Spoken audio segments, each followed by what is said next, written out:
Hello student, all of you. Good morning. सत श्री अकाल बच्चों, मैं आपको सॉरी बोलना चाहता हूँ। मेरा ये वीडियो बनाने में थोड़ा टाइम 1-2 दिन लेट हो गया क्योंकि मेरे मुंह में छाले थे। इस वजह से एक्चुअली में ये वीडियो बनाने में 1 दिन में डिले हो गया। ठीक है बच्चों, आज हम एक नया टॉपिक्स नई एनर्जी के साथ नए सर के साथ में पढ़िए।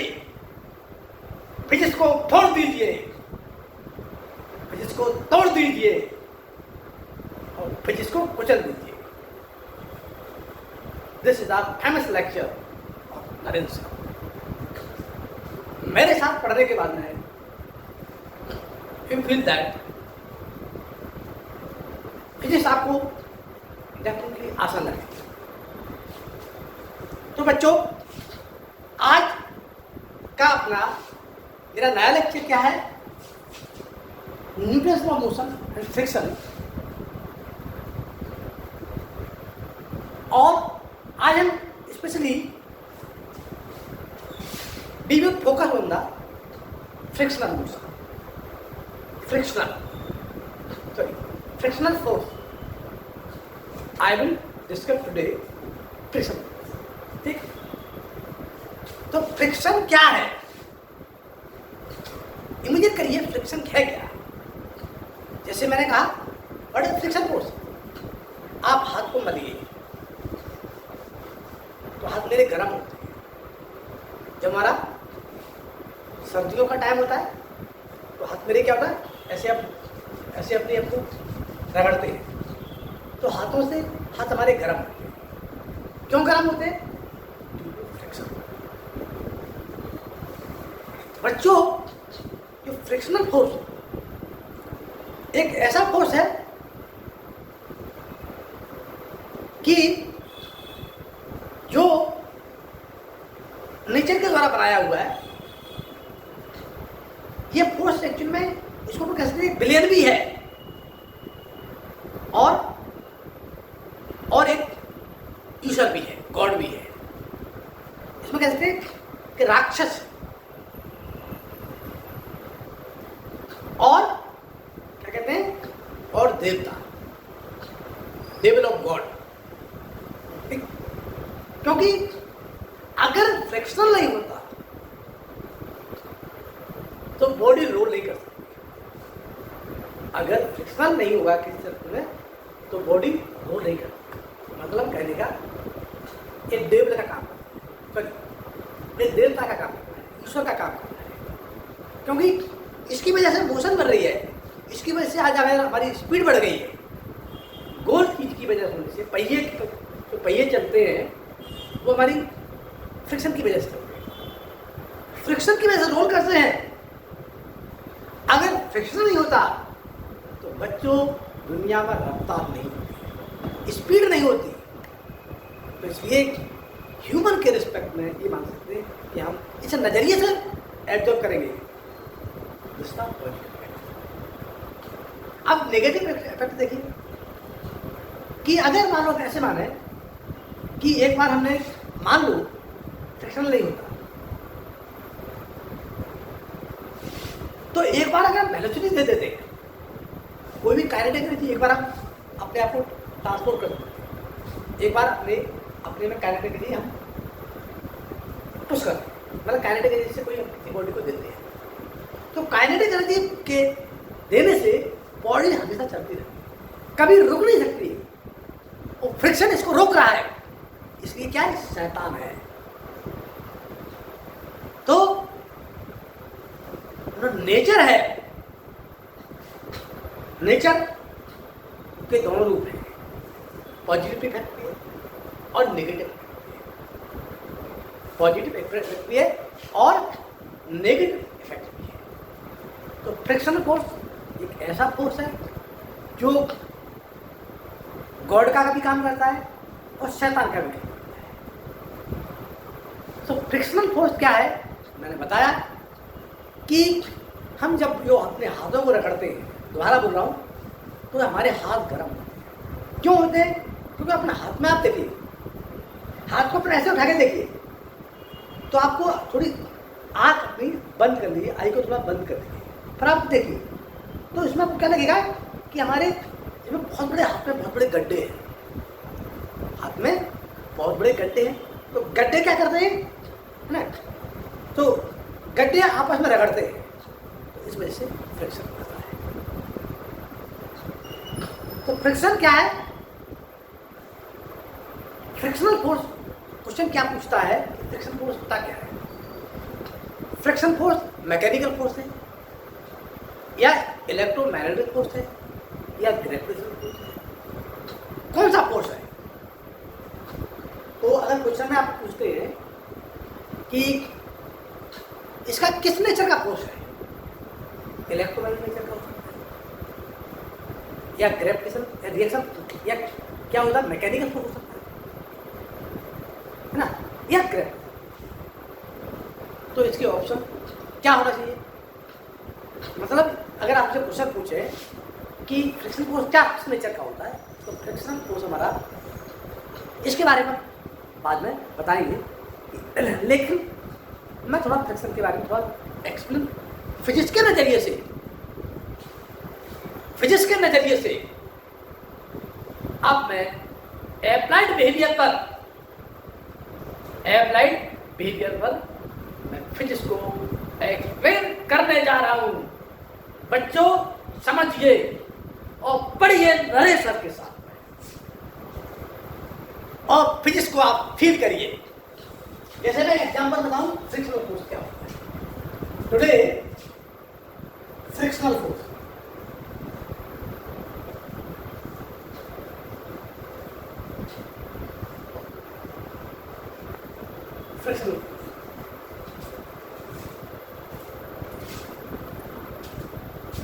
तो फ्रिक्शनल फोर्स क्या है?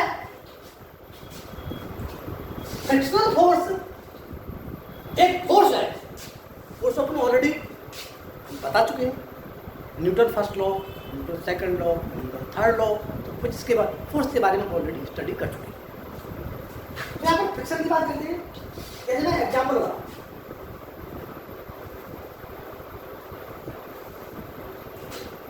अगर सरफेस स्मूथ होता,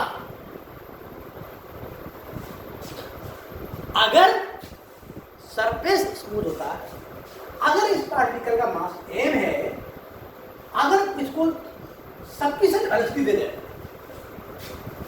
सफिशिएंट कहने का मतलब क्यों है? क्योंकि हमारा ग्राउंड इंक्लाइंड होता है, ग्राउंड हमारा क्या प्लेन स्पेस में होता है ना, तो इसलिए आपको सफिशिएंटली वेलोसिटी देनी पड़ेगी। अगर सरफेस स्मूथ है, सरफेस अगर स्मूथ होता तो बॉडी कभी नहीं रुक सकती है। तो दिस द नेचर का नेगेटिव इफेक्ट है। जैसे मैंने कहा कि ऐसे करके ऐसे हुआ, ऐसे हुआ, फिर ऐसे हुआ, यहाँ पर वेलोसिटी इम्पार्ट की तो क्या हुआ, इसको पोटेंशियल एनर्जी में आ जाएगी, आपने 9th क्लास पढ़ा होगा। तो ये इसको सफिशिएंट वेलोसिटी कहने का मतलब ये था। तो ये पार्टिकल हमेशा चलता रहेगा। तो चलते रहने की वजह से ये फ्रिक्शन क्या कर रहा है? फ्रिक्शन ये इसको वेलोसिटी को रोक रहा है, मतलब चलने को रोक रहा है, मतलब एनर्जी को डिसिपेट कर रहा है। हमारे पास में जो एनर्जी थी उसको क्या डिसिपेट, जबकि अगर ये नहीं होता तो मुझे एनर्जी, एक बार एनर्जी हमने दे दी, एक बार हमने पार्टिकल को वेलोसिटी दे दी, तो हमेशा चलता ही रहता, कभी रुक नहीं सकता। तो ये क्या है? ये है, इसका कहता है कैसा रूप है? एक राक्षसी रूप है। इसका क्या है? नेगेटिव इफेक्ट है। इसके दोनों इफेक्ट क्या? ये नेगेटिव इफेक्ट है। अब दूसरा देखें,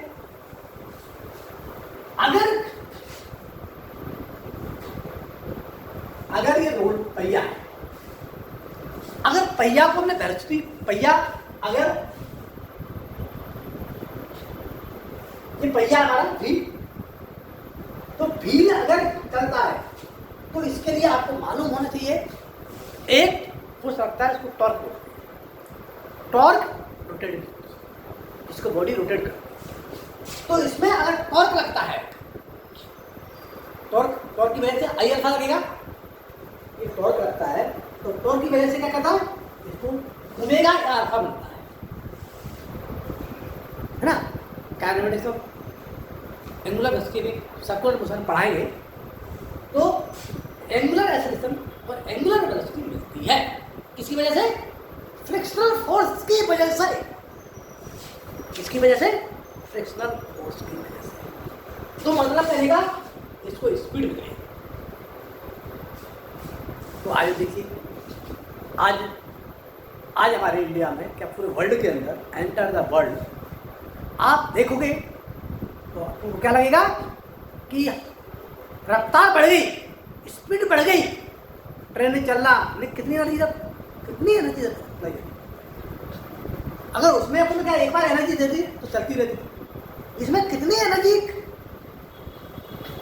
इसमें आप क्या करते हैं,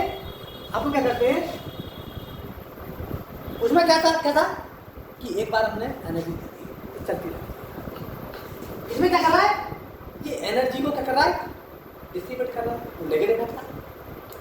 यहाँ पर क्या करेगा, अब ये इसकी वजह से ओमेगा मिल रहा है, तो ओमेगा मिल रहा है मतलब इसकी वजह से कम फोर्स लगाने से ये बॉडी चल सकती है। नहीं तो आपको एनर्जी पर फोर्स अप्लाई करना पड़ता, तब बॉडी को ट्रांसलेट करा सकते थे। इस कंडीशन में क्या है, कम फोर्स लगाने से आप बॉडी को आसानी से ट्रांसपोर्ट करा सकते हैं। तो this is the positive effect, मतलब एक हमारा पॉजिटिव इफेक्ट है। ठीक, तो ये मैं इसके दो रूप है। अब हम बता सकते हैं जो फ्रिक्शनल फोर्स है, फ्रिक्शनल जो फोर्स है वो किस पर डिपेंड करता है। फ्रिक्शनल फोर्स बेसिकली, हमने आपको बताऊं कि मेरे हाथ है, हाथ को मैं रगड़ता हूं, हाथ को रगड़ा तो अपने हाथ कम गर्म हो, और एक बार ज्यादा ताकत लगा के दबा के आप इसको रगड़िए तो आपको बहुत जल्दी एक दो बार रगड़ने में आपको हीट मिल जाएगी, ज्यादा से ज्यादा हीट मिल जाएगी, मतलब एनर्जी प्रोड्यूस, हीट एनर्जी के फॉर्म में प्रोड्यूस हो रही है। जो अपनी एनर्जी बन थी वो हीट एनर्जी के फॉर्म में प्रोड्यूस हो रही है। तो मतलब कहने का मतलब इन फिजिक्स के नेचर पे बात करेंगे तो ये क्या पर डिपेंड करता, फ्रिक्शनल फोर्स जितना वो दबाते हैं उस पर निर्भर करता है, उस पर डिपेंड करता है, विच depend on the normal force. मतलब कहने का मतलब क्या है, frictional force directly proportional to normal force,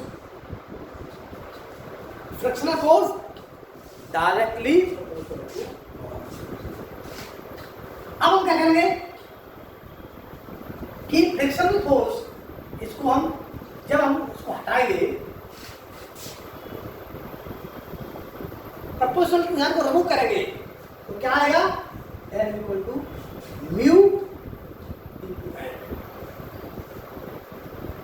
अब जो म्यू है, ये म्यू हमारा दो तरह का है, एक ये म्यू है हमारा, ये म्यू हमारा दो तरह का है। एक तो म्यू एस है, इसको बोलते हैं स्टैटिक फ्रिक्शन, कोएफिशिएंट ऑफ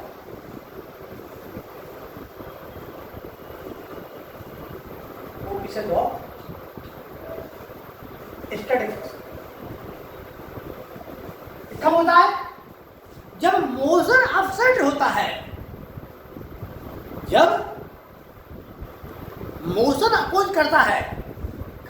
क्योंकि फ्रिक्शनल फोर्स की एक डेफिनेशन है, आपको बताना चाहता हूं, आप पढ़ाओ। Frictional force always oppose the relative motion, frictional force हमेशा रिलेटिव मोशन को, फोर्स क्या करता है? रिलेटिव मोशन को अपोज करता है। अगर मोशन अब्सेंट है, अगर रिलेटिव मोशन, मोशन का मतलब, मोशन का मतलब है relative motion, relative motion is absent है, रिलेटिव मोशन इज अब्सेंट है, तो हमारा कोएफिशिएंट ऑफ स्टैटिक यूज करेंगे। और दूसरा अपन देखेंगे सबसे बड़ा के लगा रहे हैं, इसको बोलते हैं coefficient of the kinetic friction.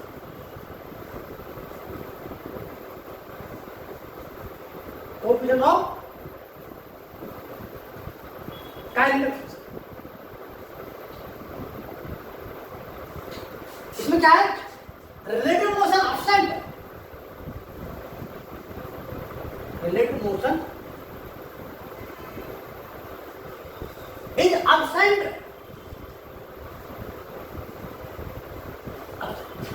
ये हमारी आपके।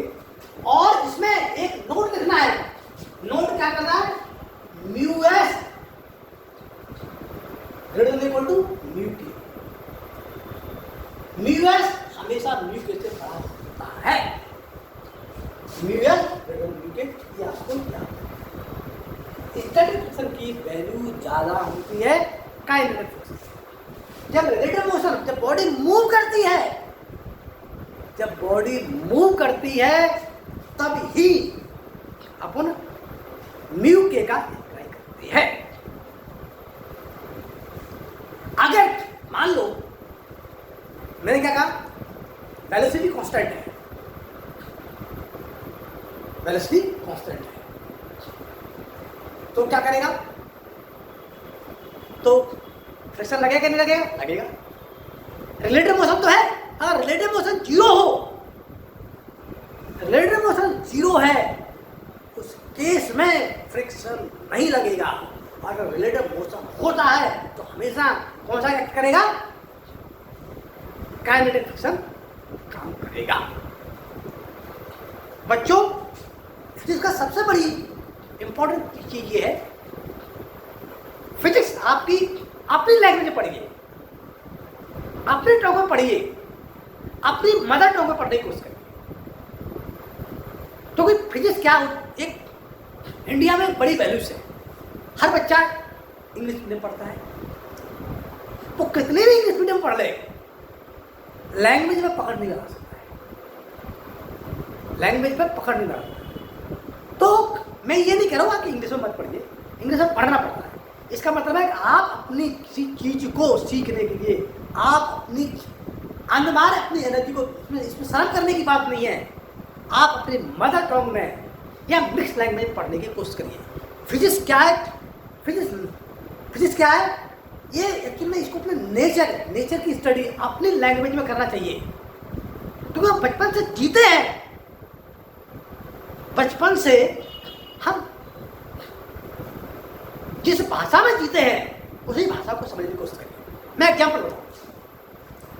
एक बार हम क्या हैदराबाद गए, श्री चैतन्य, तो मेरा वहां पर एक क्लास हुआ। तो वहां पर मैंने क्लास में देखा तो वहाँ के बच्चे, क्योंकि मुझे क्या, मैं जानता हूँ कि मुझे मिक्स टीचिंग करने की, मिक्स टीचिंग ज़्यादा अच्छी होती है। अपनी इस बात की समझाने की कोई ज़रूरत नहीं है, इस बात को शर्माने की कोई ज़रूरत नहीं कि अगर आप हिंदी में पढ़ाओगे तो आप हिंदी मीडियम के बन जाओगे। ये अपने दिमाग से इस नेगेटिव इम्पैक्ट को निकाल दीजिए। तो मैं आपको बताऊँ, मैं वहाँ पर गया तो मैंने देखा, क्योंकि मैंने सोचा कि ये नॉर्थ साउथ इंडिया है, अब इसको इंग्लिश में पढ़ाना पड़ेगा। तो मैंने फिजिक्स में मैंने इंग्लिश ली, तो क्योंकि हिंदी को मैंने एक तरफ रख दिया, मिक्स मुझे पढ़ाना नहीं है, totally we speak in English, thorough English speaking, और थॉरो इंग्लिश मीडियम में पढ़ना है। तो वहाँ के जो बच्चे थे, अब उस क्लास में मैंने देखा 70 स्टूडेंट थे। 70 स्टूडेंट में जो आंध्रा के बच्चे थे, अपने कुछ बच्चे यूपी के थे और कुछ बच्चे बिहार के थे। बिहार के बच्चे पढ़ने में बहुत अच्छे थे। तो मैंने देखा, मैंने जब पढ़ाया, बोले क्योंकि उनका सिलेबस आधा हो गया, करीब करीब आधा हो गया था। तो मैंने पढ़ाया, लेकिन अब मैं स्टार्टिंग से पढ़ाऊँगा। बोले सर स्टार्टिंग से मैकेनिक्स पढ़ाइए। ठीक है, मैंने मैकेनिक्स पढ़ाया और मैंने मैकेनिक्स का मुझे क्लास लिया। तो बच्चे ये कहें, क्योंकि बच्चे एक्चुअली में बिहार के और उत्तर प्रदेश के पढ़ने वाले काफ़ी अच्छे होते हैं, उनकी क्या है, क्योंकि इतने दूर पढ़ने गए हैदराबाद में, तो कुछ सोच समझ के गए। तो जब उन्होंने पढ़ा तो बच्चों ने इतना बढ़िया, मतलब बढ़िया बहुत इंटरेस्ट हुआ। क्योंकि प्योर इंग्लिश, क्योंकि बच्चे तो नॉर्थ इंडिया के तो बच्चे जानते थे कि इंग्लिश पढ़ना है, कोई दिक्कत नहीं। जब आंध्रा में गए हैं तो लैंग्वेज की कोई प्रॉब्लम थी नहीं, इंग्लिश की कोई प्रॉब्लम थी नहीं। तो वहाँ के जो बच्चे थे किसके, तेलुगु वाले स्टूडेंट हिंदी एक वर्ड भी नहीं जानते हैं। आप थोड़े से हैदराबाद से थोड़ा आउटडेट जाइए तो लोग हिंदी बिल्कुल नहीं जानते हैं, एक वर्ड भी नहीं जानते हिंदी का, और वो सीखना भी चाहते नहीं। तो मैंने उनसे कहा डायरेक्टर से, क्योंकि उस बच्चे में 70 स्टूडेंट थे, तो 35 बच्चे बहुत सेटिस्फाइड थे, लेकिन जो बाकी बच्चे, मतलब सब्जेक्ट उनको बहुत अच्छा लग रहा था, पर लैंग्वेज से कम्युनिकेट नहीं हो पा रहे थे।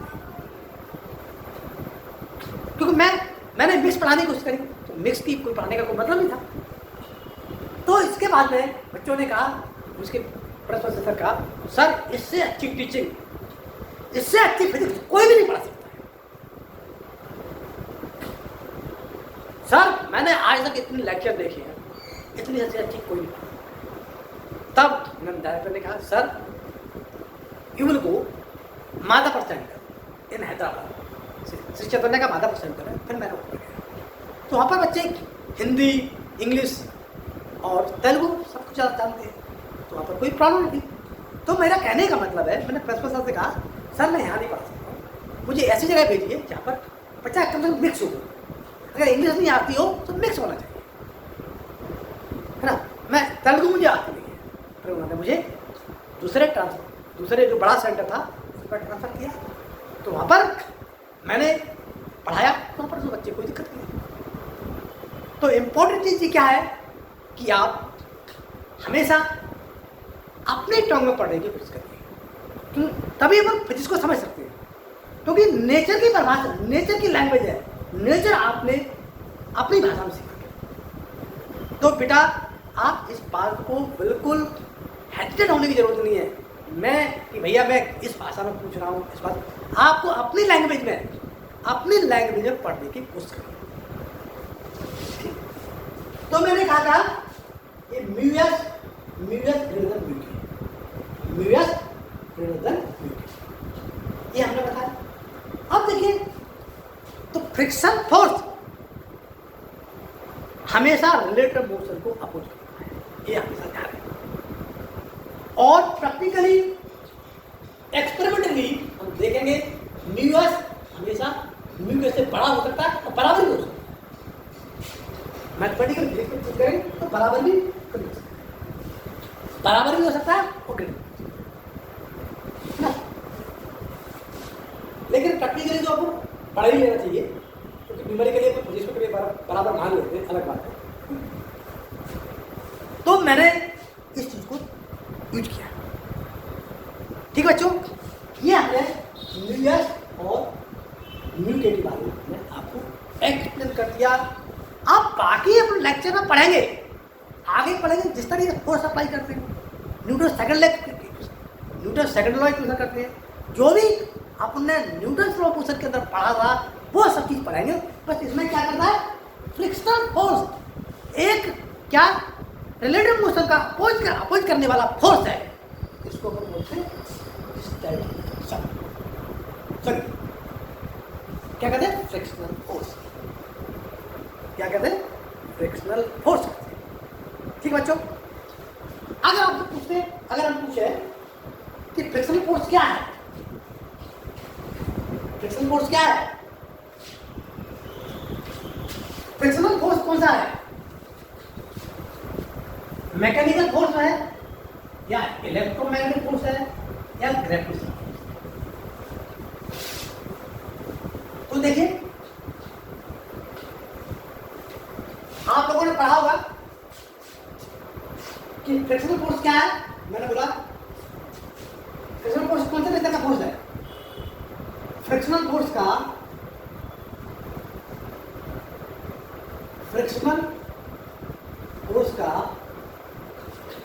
Nature of the friction.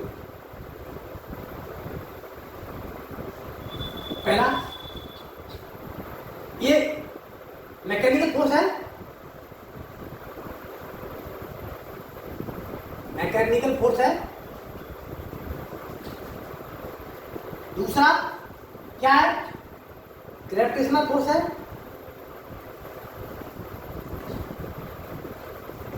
Gravitational force है। तीसरा इलेक्ट्रोमैग्नेटिक है।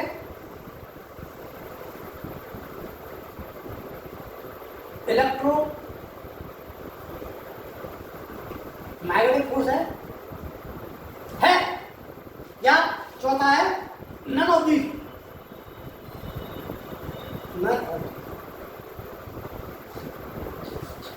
नेचर ऑफ फोर्स होता है मैकेनिकल फोर्स या ग्रेविटेशनल फोर्स या इलेक्ट्रोमैग्नेटिक फोर्स या नन ऑफ। तो इसका ऑप्शन क्या होगा? ये मैकेनिकल। तो फिर नॉर्मल फोर्स मैकेनिकल है। अगर जैसे हमने ये दबाया और इसको ऐसे खींचा तो इसका फ्रिक्शन फोर्स काम कर रहा है कि नहीं कर रहा है? ये मेरा हाथ है, हाथ को मैंने ऐसे दबाया और इसको ऐसे खींचा, तो बताइए ये कौन सा है? मैकेनिकल है कि नहीं? अगर किसी सरफेस पर, ग्राउंड पर, किसी टेबल पर कोई बॉडी को ब्लॉक कर रखते हैं तो कौन सा है? क्योंकि नॉर्मल फोर्स जो प्रोड्यूस हो रहा है बाय द अट्रैक्शन फोर्स, मतलब अर्थ जिस फोर्स से बॉडी को खींच रही है, और normal force produce by the Newton third law, this is the gravitation.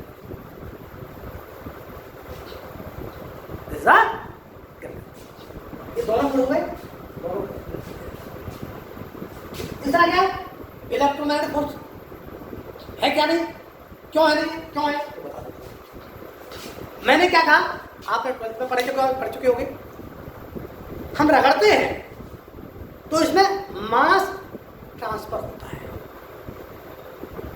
जैसे आपने देखा ग्लास पर हम रेशम को रगड़ते हैं तो इसमें मास एक्सचेंज होता है, मतलब मास ट्रांसफर होता है। तो मास ट्रांसफर होता है तो जब हम इसको रगड़े, इसके ऊपर बॉडी चल रही है, जब बॉडी, ये मेरा हाथ इसके ऊपर चल रहा है तो ये बॉडी रब कर रहे हैं दूसरे को। रब करने की वजह से इसमें मास कुछ एक्सचेंज हुआ कि नहीं हुआ? मतलब चार्ज प्रोड्यूस हुआ होगा। मैंने कहा जब ग्लास को रब पर रगड़ते हैं तो मास एक्सचेंज होता है, मतलब इलेक्ट्रॉन ट्रांसफर हो रहे हैं। तो इलेक्ट्रॉन ट्रांसफर होने से आपके इस बॉडी पर, किसी बॉडी पर म्यूचुअली चार्ज आता है, पॉजिटिव और नेगेटिव चार्ज आता है। पॉजिटिव और नेगेटिव चार्ज है मतलब कौन सा? Electrostatic force. इलेक्ट्रोस्टैटिक फोर्स है, इसलिए कौन सा? और जब चलता है तो क्या करता है? ये चार्ज और ये वाला चार्ज, तो दोनों चार्ज, मतलब इसमें चार्ज प्रोड्यूस हुआ, इसमें चार्ज हुआ, तो इसके रिस्पेक्ट में मूव कर रहा है। तो मूव कर रहा है मतलब ये करंट की तरह चार्ज जब मूव करता है तो कौन सा काम करता है? आपको इलेक्ट्रोमैग्नेटिक पकड़ बनती है। चार्ज के बीच में आपस में क्या बनती? पकड़ बनती है। तो इलेक्ट्रोमैग्नेटिक पकड़ की वजह से नॉर्मल फोर्स प्रोड्यूस होता है। इलेक्ट्रोमैग्नेटिक पकड़ की वजह से नॉर्मल फोर्स भी बनता है। इसलिए इलेक्ट्रो की frictional force directly proportional to normal force, है ना। और नॉर्मल पर डिपेंड कर रहा है फ्रिक्शनल फोर्स, है ना। तो normal is a contact force. एक दबाने से भी हो सकता है, और अगर ग्रेविटेशन की वजह से, अट्रैक्शन की वजह से हो सकता है, और रगड़ने की वजह से चार्ज प्रोड्यूस होता है। और चार्ज जब रिलेटिवली मूव करते हैं तो उसकी वजह से इलेक्ट्रोमैग्नेटिक होता है। तो इसमें इस तरीके से एक नॉर्मल फोर्स बनता है, लेकिन अपन नॉर्मल फोर्स की बात कर रहे हैं यार।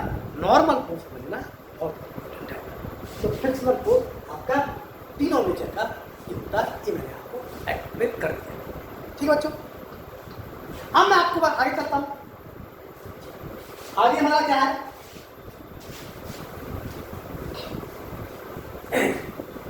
क्योंकि आपसे पूछे कांटेक्ट फोर्स क्या है, कांटेक्ट फोर्स क्या है, तो कांटेक्ट फोर्स हमारा क्या है, ये जैसे एक ब्लॉक था, नॉर्मली ब्लॉक का मास m है, तो नॉर्मल फोर्स ऐसे लगेगा,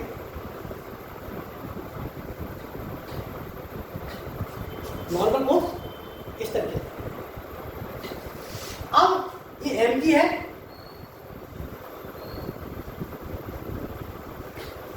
n को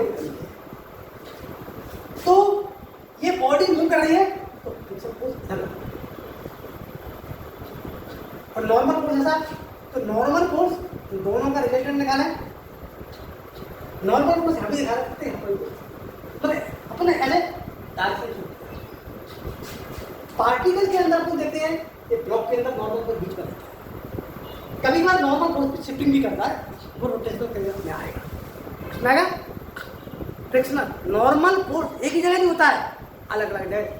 जैसे अपने यहाँ पर बीच में लगाया, तो ये सेंटर ग्रेविटी यहाँ पर अपन नॉर्मल फोर्स, कभी का नॉर्मल फोर्स आगे इधर भी खिसक सकता है, इधर भी खिसक सकता है, वो आगे अलग से खिसक सकता है।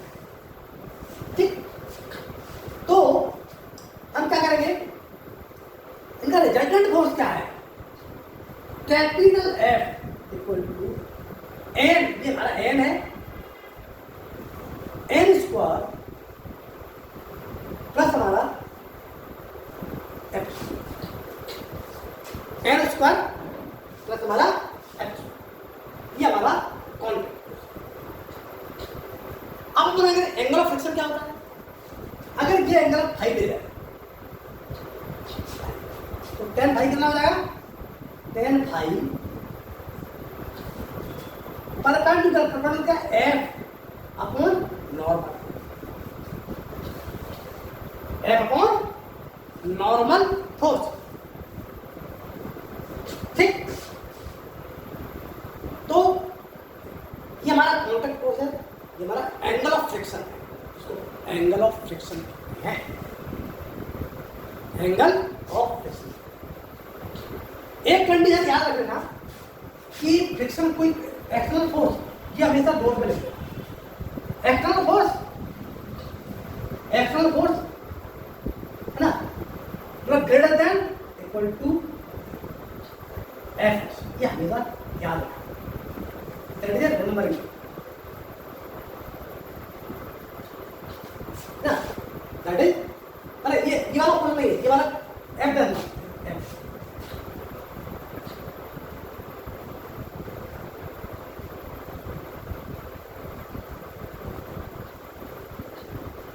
remember, always remembering that, always remembering that f dash less than equal to external force, मतलब कहने का अगर बॉडी रेस्ट में है, हम आगे बढ़ाएंगे, तो अप्लाइंग फोर्स ही हमारा स्टैटिक फोर्स। हमारे दो तरह के होते हैं, काइनेटिक फ्रिक्शन और स्टैटिक फ्रिक्शन,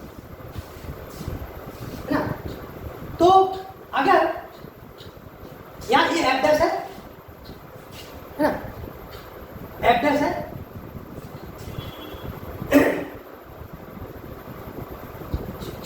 ऐसा ये अपन देखें, चलो ऐसे मान लेते हैं, F greater than equal to mu s है, ऐसे चलो एफ ऐसे मान लेते हैं, F less than equal to, इसको एन से डिवाइड करें, एन से डिवाइड करेंगे तो capital F upon N less than equal to F N, तो ये क्या बन गया, ये फ्रिक्शन, ये हमारा mu less than equal to, ये भी आपको mu less than equal to yes, है ना। तो इसलिए हमने आपको जो पहले बनाया था वो हमारा ये, के बॉडी चल रही है अलग बात है, न्यू की value always less than equal to इसके बराबर। ओके, ये है मेरा और 10 आई इक्वल टू ये बच्चों मैंने फैक्टर कर दिया। आज ये मैंने इसकी बेसिक एलिमेंट्री बता दी है ना, मतलब फ्रिक्शनल फोर्स में जो चीज़ें लगती हैं उसके बारे में हमने बहुत वाइडली एक्सप्लेन कर दिया है।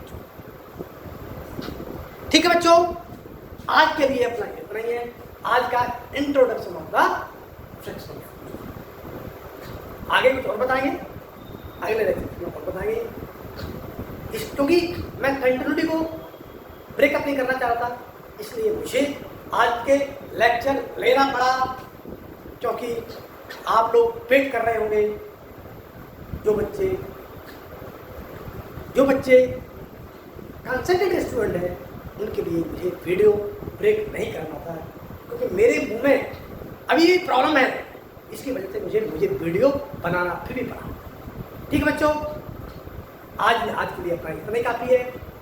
अब बहुत जल्दी जेईई मेंस की डेट अनाउंस होने वाली है, इसके बाद में हम कुछ और भी कोर्स आपके लिए और भी कंटेंट, डिफरेंट टॉपिक्स के कंटेंट हम आपको प्रोड्यूस करना शुरू करेंगे और आपके वीडियो ज़्यादा से ज़्यादा वीडियो डालने की कोशिश करेंगे।